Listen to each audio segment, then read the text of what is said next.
Welcome to TWitWoW, the best wrestling podcast made for wrestling fans, by wrestling fans, on the web today.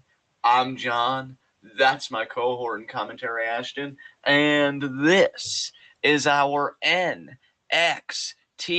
review. And I gotta say, there were some segments that I just straight up skipped, to be fair. So this wasn't a home run by any means. I didn't hate this NXT as much as I thought I would. And again, that is admitting that I did skip certain segments. But what I actually did watch wasn't as offensive to my sensibilities as I anticipated. Although I will say, I think a show is only as good as like the last thing it closes on, because that's what I think people are going to remember most. And I completely checked out of Ciampa versus Ziggler tonight, save for like maybe like a few seconds here and there. I was actually tending to some IRL stuff, AFK, so I really didn't even bother to carry my tablet with me or anything. Which when I know I'm going to be doing a lot of stuff, I normally do. I take my tablet, I have NXT on, and I watch it that way. I didn't even care enough to do that kind of prep. So yeah, kind of a meh NXT, but I won't say it was complete garbage. Women's Dusty Cup started. Interesting developments there. Ashton, what do you think of tonight's NXT? Um, you know, uh, I did watch the whole thing. I was fully prepared to check out of the main event just like you were. Honestly, if we didn't already have like the schedule set of it being 10:10 that we like to go live, I would have asked you if you wanted to go live while the main event was still happening because of how little we gave a shit about it.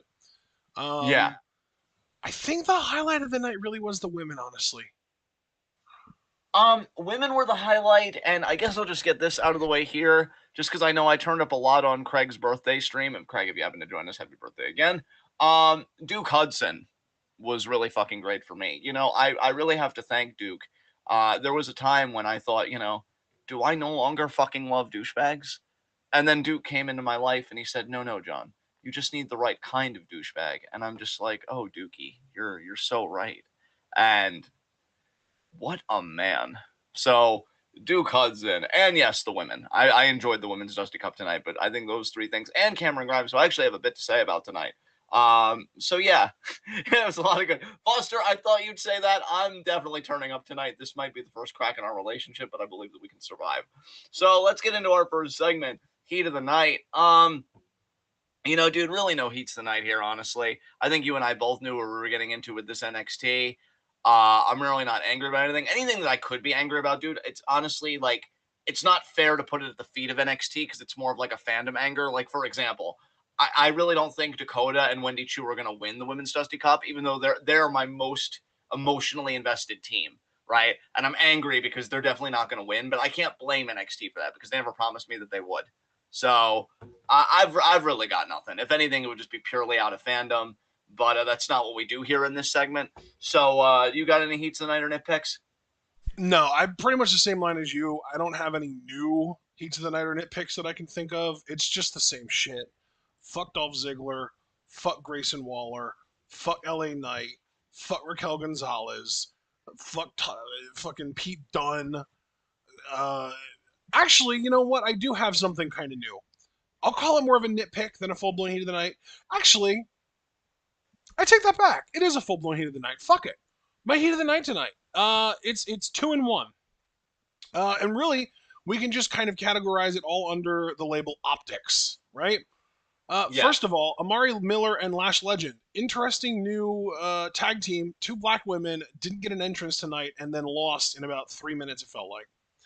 And then Trick Williams versus Cameron Grimes. Don't get me wrong, I don't think Cameron Grimes should be losing this soon after losing the North American Championship match, but just again, the optics of having on your show during Black History Month a black dude getting fucking stomped into the ground by a white dude on the same show that you debuted a new all black women tag team and didn't give them an entrance and then had them lose.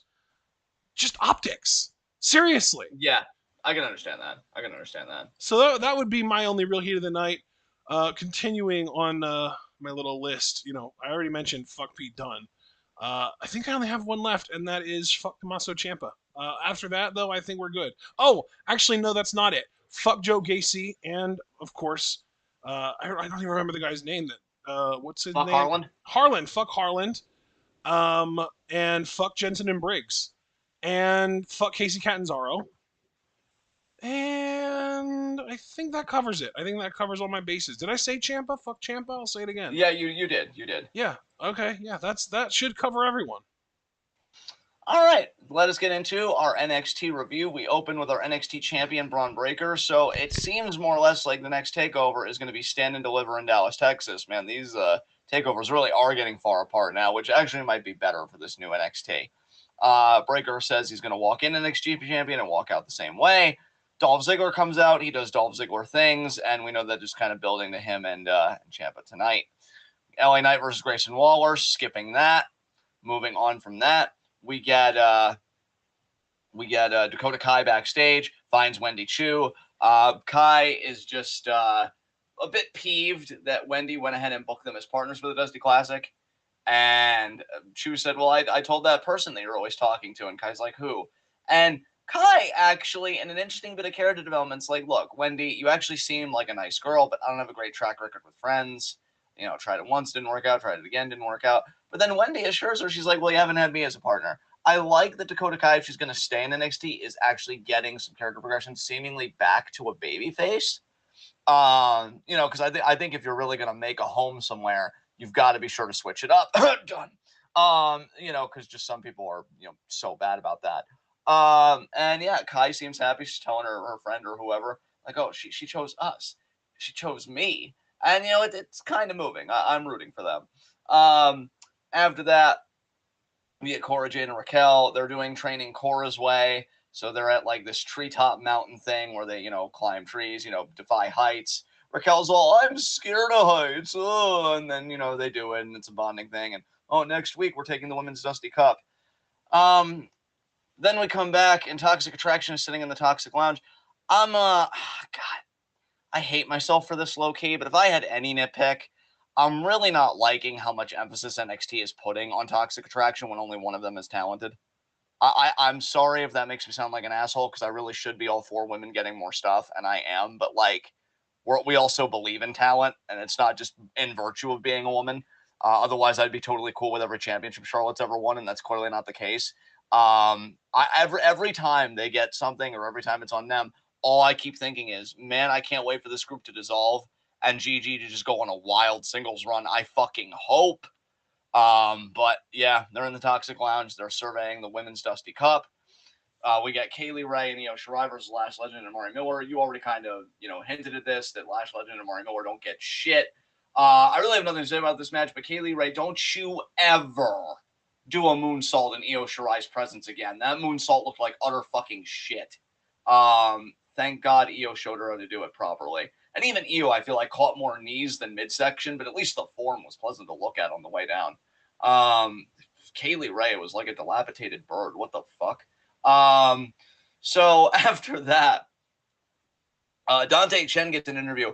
I'm going to be honest. You know, I know Dante Chen didn't win his match tonight. I like the dude. I'm going to take a pause, take a breath here. Did you like Dante Chen's promo? Because I actually didn't think it was too bad. Yeah, the closing sentiment was a little edgelord, a little try hard, but the rest of it was good, and I think he's just likable in general. So I'm just kind of becoming a fan of his.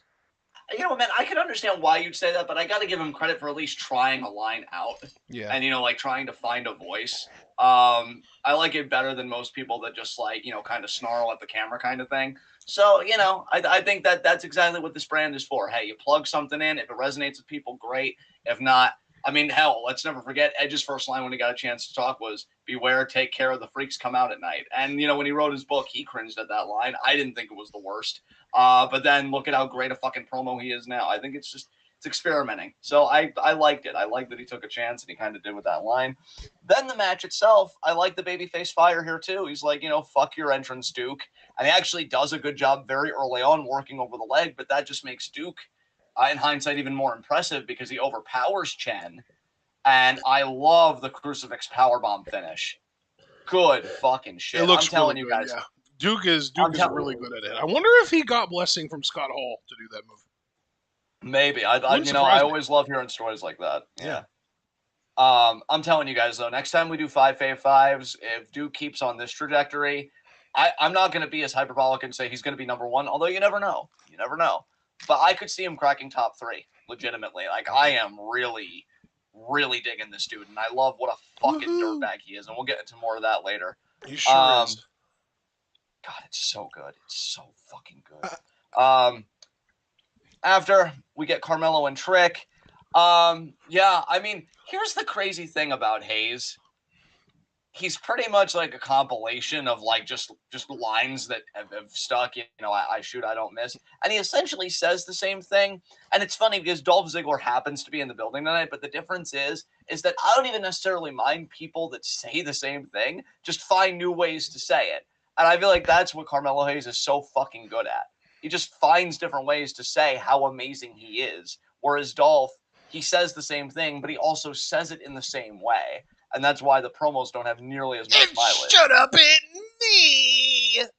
Oh my god. Oh yeah, speaking of which, I can't believe Vic Joseph actually used the word simp on Wade Barrett tonight. That was... Dude, I fucking hate Vic Joseph. Oh my god.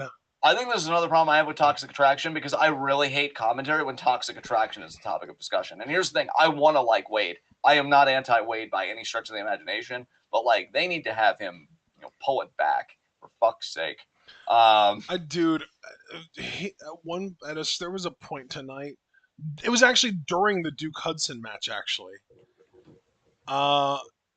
Vic was like addressing that Duke's his name and not like a title, like he's not actually a Duke of anything.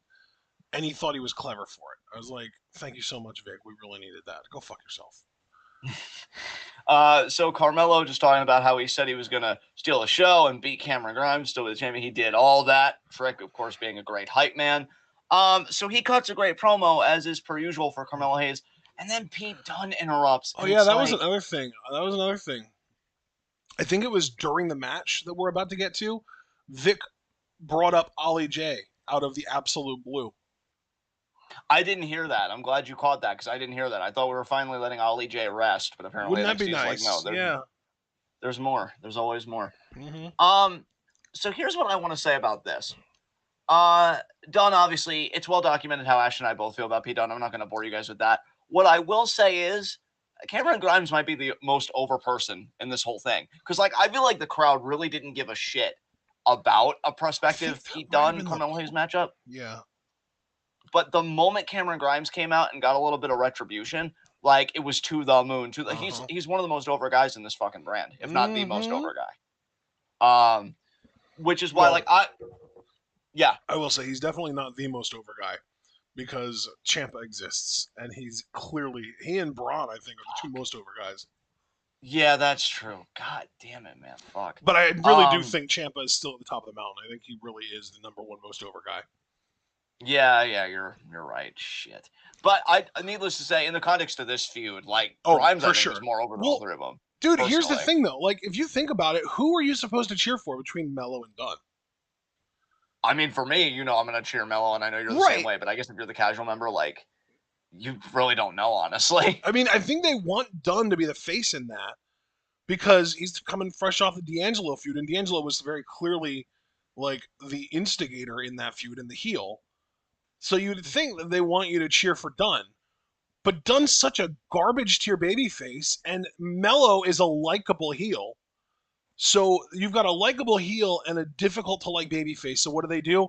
They throw a fucking likable babyface in the mix so that fucking somebody gets a goddamn reaction.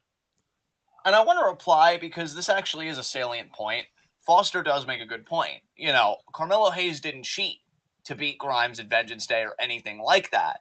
And, he said he has no real reason to be out here. So I would say to that, Foster, that you are right. I'm not going to respond to you on the basis of Grimes, even though I do love Grimes and I'm happy to still see him in the mix. What I will say is, this is precisely the problem when you try and make characters that are one note work. Because, see, like, what angers me about this, and I think I will say angers, because it's really just starting to, like, really annoy me now. NXT is trying to act like we forget everything that Pete Dunne ever did. It really wasn't that long ago that you were terrorizing people with Rich Holland, Oney Lorcan, and Danny Burch. Yep. Fuck Danny Burch. Yeah. And, like, you guys were taking people out. And then all of a sudden, because you want to call Ridge Holland up, which was the right move. I don't know how he's been used since then, because, we're on the Discord during, Raw and SmackDown. He just got turned on by Sheamus. He and Sheamus were teaming up for a long time, and Sheamus just turned on him on Friday. Oh, what? Jesus Christ. Well, we'll see if he works as a babyface. But anyway, like, because now he's left with nobody. Oh, I guess we'll make him a babyface. And it's like, no, like, do something. That's not That's how why this works. That's not how any of this works. dude, it's so, like, I don't want to go on a rant because, again, we promised, guys, when we came back to our reviews, no tired commentaries. But seriously, man, like, that isn't how this works. You didn't have any character change. You didn't have any moment of like remorse or regret or like, oh, maybe there's more to me as a person than breaking fingers and snarling at the camera and shrugging. This dude has no personality. He has no charisma. No wonder I rooted for him and you rooted for him, or excuse me, rooted for Tony D'Angelo, that is, in that feud. And I think even the crowd was partially behind Tony because they like the gimmick. Yep. Like, it's funny that the heels that Dunn has interacted with have had better gimmicks than he has as the babyface. Like, that already, you're putting him at a disadvantage. And like, what the fuck am I supposed to do with that? So yeah, when Cameron Grimes, who, again, to Foster's point, 100% right, Grimes lost clean. I get completely why somebody like Foster would be like, why are you out here? You lost. But you have to send him out here when he's the most charismatic, well, at least on the babyface side, the more charismatic option between the two. Like, this is completely a problem with the inability of Pete Dunne to be interesting. And because the babyface you're trying to position is uninteresting, and because you want to cram in that square peg in that round hole, you have to do shit like this so that you can feel good about yourself that you're not wrong, even though you are. Fuck you, NXT. Fuck Christ. you, Vince. Fuck you, Pritchard. Fuck you, Hickenbottom. Yes. Yeah. Fuck you, especially Hickenbottom, for the shit I fucking heard today. Wait, I keep hearing about that, but I haven't actually gotten details on it. We'll talk about it afterwards. Yeah, so Hayes versus Williams, you already kind of touched on it. I'm not going to dwell on this. Then we get Ciampa and Breaker backstage. It's just Ciampa feeling like a hard ass lifting weights, and they're like, "Oh, can't wait for the rubber match." And to be fair, I have said repeatedly that I would not mind a third match between these guys. I'm not backing off of that. I'm just, fuck Ciampa. Indeed. Then we get an Andre Chase University vignette. Loved it. Loved it. Loved it too. Yeah. Loki, he's good. Maybe best segment of the night. Yeah, possibly. I honestly, I think you can make an argument for that, truthfully. He's really embraced this. He has really embraced this, and I love it. He's leaned into it. He's committed to the gimmick, and it's good shit. Okay, so here is... I didn't think I was going to say this tonight. Nikita Lyons versus Kayla Inlay. I didn't hate this nearly as much as I thought I would. I will say, how do I word this? Nikita, I think the thing that NXT fucked up with. Are you good? Yes. Sorry about that. I think that what NXT fucked up with Nikita Lyons is having her talk before we got to see her wrestle. I do agree, and pickiest of nits, but, wrestling is aesthetic first. I didn't care for the attire. Like, I didn't like the color of it. I thought maybe if she did, like, a pure black or maybe a silver or a red, a pea green, I really wasn't vibing with that color. So the attire, I think, could also use a bit of work. It's rare that I talk about stuff like that, but right. I wasn't vibing with that look tonight. Yeah, but it's weird. The attire was very, like, Nia Jax if a fucking someone... you let someone with a scissors go ham on it. But yeah, Nikita, I mean, shit, Nikita pulled it off. Like it's not like the gear was. How do I put this? It's not like the gear made her look bad or anything like that. You know what I mean? No, certainly not. Certainly not. And I will say this: I like her look. I like her look. I like that's that, the thing. She is. That's what I mean, though, when I say I think NXT fucked up having her talk before we got to see her wrestle. Because to me, she is the type of talent that, like, you do, like, just like a still image showing her face, her name, coming soon in their way. In my opinion, it should be like, in 3 weeks or in whatever time. And then she fucking debuts as an in-ring talent. You get to see what she can do in the ring.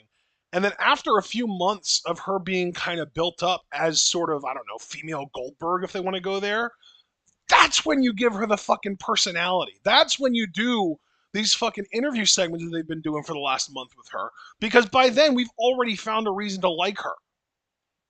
Yes. Yes. But the way they did it, I feel like they were trying to get us to buy into some kind of sob story, and then they put her out there as a wrestler, and it's like I'm like, as soon as her music hit, I rolled my eyes. I'm like, I'm not interested. I don't care. But then the actual in-ring work was on point. It wasn't bad. It was decent, actually. Yeah, I had the same reaction. I'm like, wait a minute, I like this. Yeah, like her kicks look really, really good. I mean, there was definitely some sloppiness in there. You can tell that she hasn't been wrestling for super long, and you can also tell that she wasn't necessarily, uh, you know, drilled super hard on the fundamentals when she was trained. But like, there's something there to work with without a doubt. She's got charisma for sure. She's naturally athletic. You can tell. I mean, shit, dude. Let's not fucking beat around the bush. This woman's thicker than a bowl of oatmeal, and she did a kip up. Yeah, dude, that's what I mean when I say I like the look. Like, she is, a very full woman, very, very thick, like you said. And to do those kinds of athletic spots, it's a cool fucking visual. It's a cool visual to see a woman of that size doing shit like that. And that's where I think pro wrestling to me is really at its best. And yeah, like she's already super over with the crowd. Now, granted, fuck the CWC. I think they're a horrible barometer for literally everything. Dude, but do you want to know when the CWC pissed me off the most tonight? When? It was a segment we haven't gotten to yet. Would you rather I just hold off, or do you want me to just tell you now, and we'll talk more about it when we get to it? You know what? You surprised me. Just right, be sure to cut me off. Yeah. Because, I'm kind of barreling through this review. But yeah, I mean, she's clearly over with them. And if this is the venue you're going to be at, you got to be over in whatever venue you're in. Even though I hate them, it's good that she's over here because, well, that's where they fucking are. So they're into it. I will say I didn't care for the finishing pin, like the split leg drop thing. I think she could do without that. But yeah, I liked most of this. I really did. So I'm actually curious to see more from her, and I'm honestly very pleasantly surprised. I fucking loved that finish. Oh, really? I didn't think it looked too great, personally. Dude, I think in my mind, the kick is what was really the finish, and then the split was the fucking salt in the wound. Yeah, I agree with you there. I don't know. Maybe the salt, so to speak, because I do agree with you about that part. It could just be a little fine-tuned. But yeah, I'm curious to see more from her. I really am. I like the makeup of the women's division that's slowly coming together. And again, she's definitely very unique. In fact, honestly, just because I have no idea who the hell is going to beat Mandy for that Nxt Women's Championship, I honestly think you could put Nikita in the running, before too long. But we'll have to wait and see. You know what I would equate her little split finish to? What's that? Teabag in the body after you get a kill in a shooter game. There you freaking go. I do agree with that. After this came one of my favorite segments in the night. Oh my God, everything about this. Okay. So Duke Hudson's backstage with Persia, and she's like, "Oh, Duke, you were so great. I watched all of it." And he just grabs her out of nowhere, and they start sucking face, like, intensely. Yes. And then Indy's like, "Ew, Persia, gross, what are you doing?" And she's like, "I'm macking on this man. What are you talking about right now?" And she's just like, "I gotta go." And then Hudson says, "Indy, you didn't used to think that it was gross." And she's like, "That was a long time ago, Duke." And then Duke, I fucking love this. He's like, doesn't have to stay that way. Oh my, and then, dude, literally, this is the beauty. I almost, like, wish sometimes. I'm going to double down with you as soon as you're done saying what you're about to say. Sometimes I wish that I was, like, on a call with you when I feel like I have enough energy, because more often than not, I like to just, kind of vibe with the show and gather my own thoughts. But I literally said at my screen, "Oh my God, he wants them both." And, like, I died. I was like, yes, look, Foster, I love you so fucking much. I do. I think it's well documented how much I love you, but I need you to listen to me right now. I want Dexter Lumis to get cocked on national television because I saw this and I'm like, I'm into it. Oh, I want him to just ruin this whole marriage. Abso-fucking-lutely. And then fucking Dexter comes in, he's seeing it, and then he bows his head and he walks off. And then Indy's like, "Wait, Dexter, it's not what it looks like." oh, I despise you, and she leaves. And Duke just kind of wipes the lips of Persia's lipstick, and he's like, oh yeah, it's all coming together. I love it. God I damn it. love it so much. Stop loving it. No. Duke, I have waited for you my whole fucking life. Finally, proper grade A, classy douchebaggery has returned to pro wrestling. Classy man, is stretching it hard. Okay, first of all, mind your face right now, okay? And I know Persia's minding hers after that action. But, you know, like, it was so good in one night. In one night, this man won a match, pretty much imposed his will on a babyface that he antagonized, proving himself to be indubitably superior. He sucked face, just to emphasize that again for everyone. And he might have ruined a marriage. The productivity, I'm telling you, it's like he saw his scalp and he's like, oh my God, I'm handsome all the way down. And it's a renewed sense of confidence that is a breath of fresh fucking air.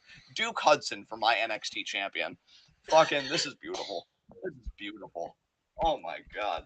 Anything else you want to add, good sir? Dude, can we just address the fact that... Hang on a second. Duke Hudson made out with Persia Parada. Yes. And within seconds, tried to also make out with Indy Hartwell while Persia's lipstick was still on his mouth in front of her husband. Man's bold. What can I say? I don't know. I don't know what you expect me to say to that. I mean, I can only stand so hard. I feel like the only normal person in this entire storyline is Indy. Yeah. I feel like Indy is you. She's literally like, what is happening right now? Help me understand. Oh God. I love this storyline. This might be like low key right now. This is my storyline of the year 2022. I hate it so much. What the fuck? God, Stardom, I am so sorry. Like, you literally did everything for me. You even brought Kyrie back, and let's not get it twisted. Nobody goes above Kyrie, not even Duke Hudson. But I mean, again, I have to say what I did at the start, and maybe a bit more sensual this time. What a man. Honestly, Fuck. I think we know who John's high spot is tonight. You know, I was trying to suppress it. I really was, and it was starting to seep out a little at the very beginning. So I always knew that this was going to happen, and I'm so sorry, Foster, but I can't be anything other than me. So yeah, Duke is 100% ruining this marriage, and Indy, I want to be the first to congratulate you. Did you see what Foster said, by the way? Yeah, I did. First of all, how? Second of all, dare you? Yeah. I just want to be the first one to personally congratulate Indy Hartwell on inevitably trading up, because we all know that's happening. So I'm sorry, congrats, just Indy. to be clear, you think Indy is going to leave her husband to be a part of Duke Hudson's fucking... I don't even know the word for it. I want to hear your face come up with the word right now, because I know whatever it's going to be, it's going to make me die. You've got to do it. Come on. What were you thinking I'm trying to to think of it. I'm sorry. There is a word that I'm looking for. I'm just bad at English, okay? I'm sorry. Oh, God damn it. I feel so deprived. It starts with an H, I think. I think it starts with an H. Harem? Harem, thank you. Yes, that's exactly the word. The Hudson Harem. Oh my God, it writes itself. Yes. No. Yes. Yes. You take way too much joy in this, man. I swear to God. Oh my God. Oh my God. Oh God, he's entertaining himself now. Watch out, everyone. Okay. I think I've gathered myself just enough. Man, God. And that dude. What if even after all this, he still gets with Toxic Attraction? Holy shit. The Hudson Harris gross again. Oh no. Oh God, I took myself out. Oh, Is this Pritchard and Hickenbottom's idea of creating a new Godfather storyline? I mean, maybe. And I don't want to love it as much as I do, but it's just so delicious. I need this. I need this to progress. Oh God. All right. All right. We are serious men doing serious things. So Everything you just said is a lie. okay, first of all, Foster actually admitted that he's receding into himself. You can come back, Foster. You can come back. It's safe now. Javaris, I am sorry you hated this segment, bruh. I know not all of wrestling is going to connect with everybody, but I love it. It's I don't even want to say it's my guilty thing. I just genuinely love it. So after this, we get the Creed brothers and Baller Bivens. How did you feel about Malcolm addressing all of us here tonight? He's really good at what he does. I'm just saying. Yeah, dude, one of my favorite managers working today, honestly. Like, I think my goddamn. favorite singular moment of this entire show is Malcolm trying to get a high five from Solo Sikoa, and then Solo just walks away and Malcolm waves at him. All right, bro. Yeah, Bivens does a great job building up the Creed brothers, man. I mean, honestly, when these guys came in, I immediately like them. But it's always going to be a question, like, are these guys going to take off, especially with Diamond Mine? Because we know that faction always hasn't had the best luck. I mean, Hachiman got released. Tyler Rust, obviously, is the glaring one. So it's like, is this going to work? And I'll tell you, I like these guys. I like the presentation. I like how they've progressed in ring. And, he says, they've never, Imperium's never won NCAA championships. They've never competed in Olympic trials. He says Imperium, they like to pretend they're fighters, but how often do they defend their titles? They haven't defended them in weeks. He says Diamond Mine is the real deal, and Imperium are just a bunch of wiener-eating little bitches. So Malcolm really talking his talk, in the words of Trick Williams about Carmelo. And after that, Gunther and Bartel and Eichner come out. Bro, I feel like Gunther is another like Mustafa Ali in the sense that not even the fucking commentators know how to pronounce his name anymore. Yeah. So again, I have to ask, even just on that very superficial level, why fucking change it, dude?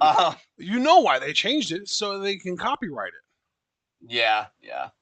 But like, you've got fucking Vic Joseph literally mispronounced it in multiple different ways tonight. I heard him just call him Gunther.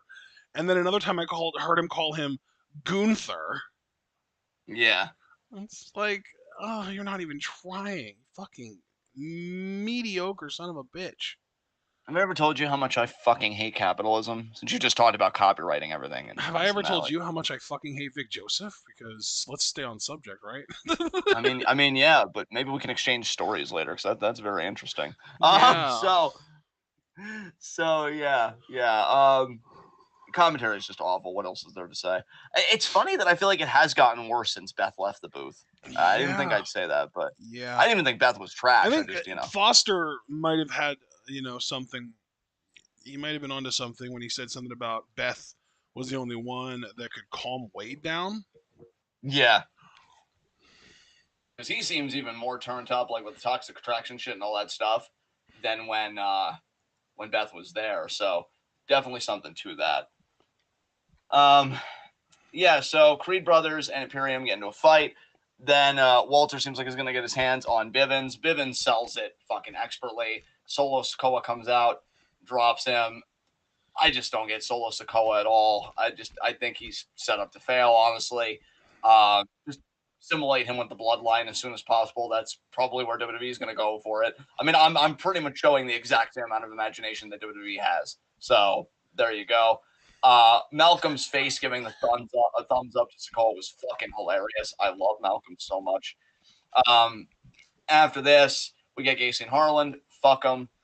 Do like Draco Anthony, though. I'm sorry that he has to be a part of this. Ivy, Nile, and Tatum Paxley versus Casey and Caden.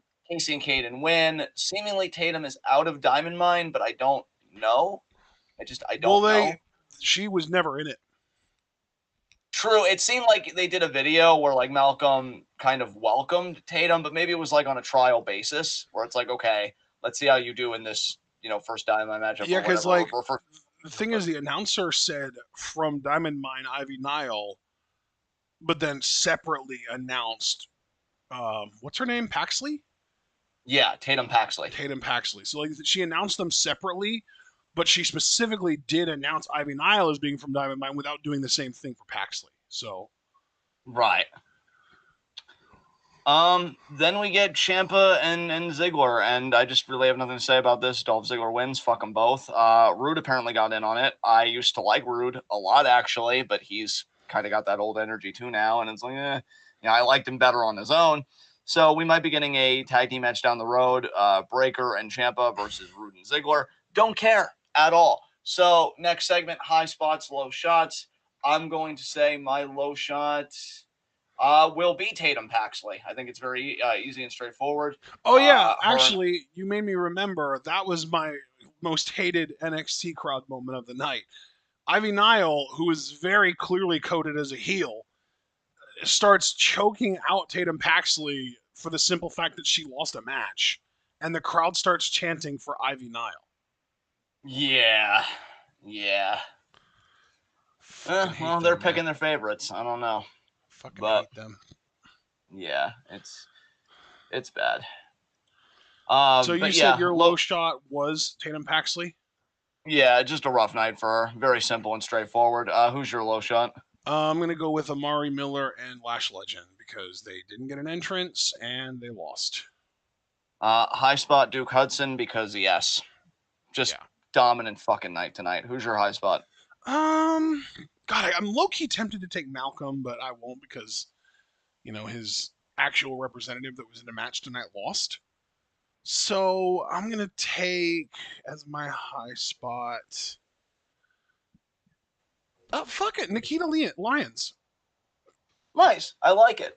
Yeah. All right, guys. Because I was like completely disinterested in her before tonight, and now I want to see more. There you go. I love it. All right, guys. With that said, this has been NXT. This has been TWitWoW, the best wrestling podcast made for wrestling fans, by wrestling fans, on the web today. I'm John. That's my coordinating commentary action. Guys, be sure to like the videos you file out. The more likes you leave, the more likely we are to the top search result for NXT reviews on YouTube. And when you're the best at what you do, the top is the only place that you belong. So please leave that like. Be sure to click the bell icon and subscribe so you're never going to miss any of that TWitWoW goodness. Check out everything we're involved in the description box. I always like to emphasize the Patreon so that you guys can make your own TWitWoW requests. We literally did one today, Armageddon 2002 for Craig Skiff. If you want to get your own TWitWoW request, click on the Patreon link and see how you can do that. Also, we offer 2 tiers that I always like to plug. Additional Q&A questions for $1. Q&A is this Thursday at 4. We're going to be doing an early Q&A on Thursday because we're also going to be doing the Terminus show at 8. We know that Swerve's going to be on it, so that's kind of the selling point for us. It'll be our second Terminus show. First one was kind of meh. Hoping this one is better, especially with Swerve on the card. But yeah, Q&A at 4. So be sure to get your questions in because you got less than 2 days now to really get them in. And if you donate $1, you get 2 additional Q&A questions because as it stands, if you're not donating to the Patreon, you only get 3 questions. So if you do donate, you get 5. I would just go in on the full $3 because it gives you the additional Q&A questions and access to the TWitWoW Discord. It's great. We have a channel for virtually everything we want to talk about, and we do game nights Mondays and Fridays during Raw and SmackDown, respectively.